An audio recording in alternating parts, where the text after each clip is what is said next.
Hi, I'm Max McCusker, and this is my StratSim results presentation for Industry 7. I'll walk through my results, the strategy I used, my best and worst decisions, how competitors impacted me, and what I would do differently.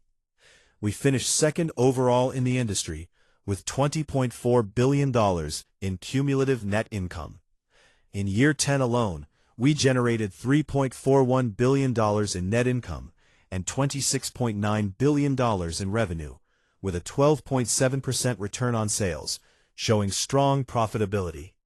From a market position standpoint, we sold 1.29 million units, achieving number 1 in the family segment with 34.6% share, and a strong 27.1% share in singles. However, while our financial performance was strong, we fell short in shareholder value.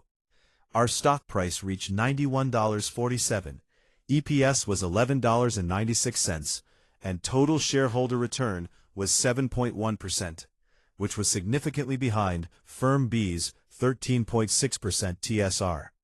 Overall, we built a highly profitable high-volume company, but we didn't maximize shareholder return. Strategic journey. Our strategy evolved from early experimentation into focused volume dominance. In year 3, we experienced a performance dip. The market slowed to about negative 0.9% growth, and the family segment dropped negative 10.8%. We were overextended and lacked strong positioning in our core segment, which led to weaker sales growth and missed market share opportunities. At the same time, we made a key strategic mistake: entering the luxury market with Alux.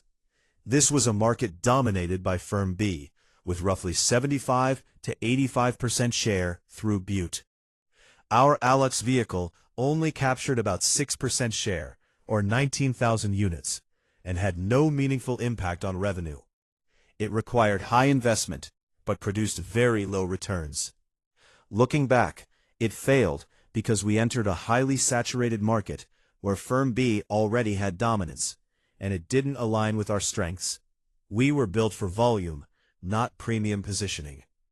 So, we pivoted. We refocused on families and value seekers, the largest segments in the market.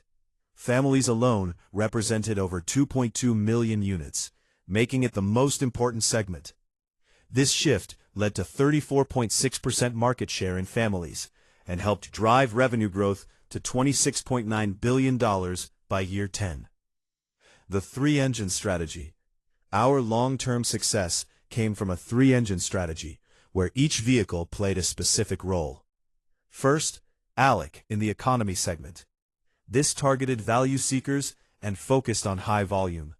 It became our market share driver, contributing significantly to total unit sales, including over 655,000 units in year 9. Second, Alpha in the family segment. This was our core profit engine.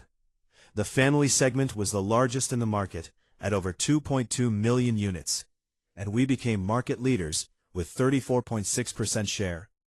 Third, Awesome in the utility segment. This gave us market coverage and diversification. It achieved 27.1% share in the single segment, with around 330,000 units sold in year 9. Together, these three vehicles allowed us to dominate high-volume segments while maintaining strong profitability. Best decisions. Looking back, 3 decisions stand out as the most successful.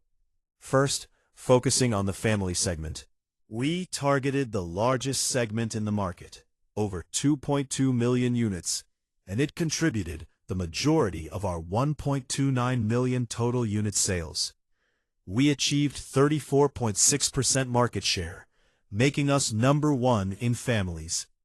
Alpha became our core profit driver and helped us reach a 12.7% return on sales. Second, strengthening our core vehicles. We consistently improved ALEC, Alpha, and Awesome. ALEC drove high volume in value seekers. Alpha became the profit engine in families, and Awesome captured 27.1% share in singles. Third, removing Alux. We eliminated a low-performing product that had zero long-term value. This reduced wasted marketing and production costs and allowed us to refocus resources on high-return vehicles. As a result of these decisions, we scaled to 1.29 million units sold, generated $26.9 billion in revenue, and maintained a 12.7% return on sales. Worst decisions, there were also several key mistakes. The biggest was entering the luxury market with Alux. We invested heavily in a segment dominated by Firm B, where Butte alone sold over 260,000 units, while we only captured 19,000 units. This produced no long-term value and distracted us from our core segments. Second, we didn't focus on shareholder return early. We prioritized revenue and market share instead of stock price and TSR. As a result, we finished with 7.1% TSR compared to Firm B's 13.6%. Third, weak early positioning in the family segment. We failed to compete effectively against Firm D's Defy and Firm E's F's early on. This caused us to lose market share in the largest segment and forced us to reinvest heavily later to recover. Finally, poor production and inventory management. By year 10, inventory rose to 65 days, tying up capital in unsold vehicles. This reduced efficiency and limited our ability to reallocate production to high-demand segments. Competitor impact. Competitors had a major impact on our strategy. Firm B was the main competitor. They dominated luxury and high-income segments, controlling about 80% of the luxury market with Butte. This forced us to exit luxury and focus on volume segments instead. They also outperformed us in shareholder return, with 13.6% TSR, compared to our 7.1%. Firm D was strong in value seekers and trucks. They held about 41% share in value seekers, forcing us to keep Alux competitive in price and maintain high production levels. Firm E started strong with F's and Euro, but declined later. This allowed us to capture market share in the family and utility segments, strengthening our position mid to late game. Overall, competitor actions forced us to pivot, improve positioning, and focus on segments where we could win. What we would do differently. Looking back, there are 4 key things we would do differently. First, avoid entering the luxury market. It was highly concentrated, with Butte controlling about 80 to 88% share. Alux only reached 6% share, or 19,000 units, and was eventually dropped to zero production. This market didn't fit our strengths in volume and value. Second, use early market data more aggressively. From the beginning, it was clear that families and value seekers were the largest segments. Family demand alone grew to around 1.8 to 2.0 million units early on. We should have scaled Alpha earlier and allocated more production and marketing in years 1 through 3. Third, invest in continuous product upgrades earlier. Competitors like Firm B consistently improved styling, safety, and quality. We were slower to upgrade early vehicles, which cost us competitiveness. Earlier upgrades would have improved brand preference, pricing power, and long-term margins. Finally, expand winning segments faster.